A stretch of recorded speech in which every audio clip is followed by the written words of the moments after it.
Puntahan po natin ang ating pagbasa. Ang pagbasa po ay hahanguin natin sa Ebanghelyo ni San Mateo. Ang kabanata po ay 23, mga talatang 1 hanggang 12. Ganito po ang pagkasaad.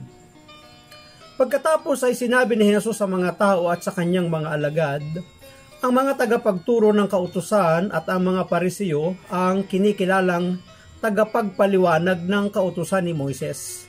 Kaya't gawin ninyo ang itinuturo nila at sundin ang kanilang iniuutos. Ngunit huwag ninyong tularan ang kanilang ginagawa, sapagkat hindi nila isinasagawa ang kanilang ipinapangaral.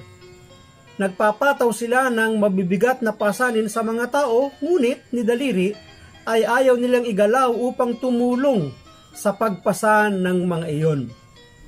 Pawang pakitang tao ang kanilang mga gawa. Nilalaparan nila ang mga lalagyan ng talata sa kanilang noo at braso at hinahabaan ng palawit sa laylayan ng kanilang mga damit.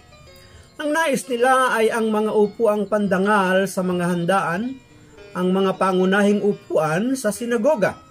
Gustong-gusto nilang binabati sila sa palengke at tawaging guro. Ngunit, huwag kayong patawag na guro, sapagkat iisa ang inyong guro at kayong lahat ay magkakapatid. Huwag ninyong tawaging ama ang sinumang tao sa lupa sapagkat iisa ang inyong ama, ang ama na nasa langit. Huwag kayong patawag na tagapagturo sapagkat iisa ang inyong tagapagturo, ang Kristo. Ang pinakadakila sa inyo ay magiging lingkod ninyo, ang nagmamataas ay ibababa at ang nagpapakumbaba ay itataas. Pagpalain po ng Diyos ang pagkabasa ng kanya pong mabuting balita.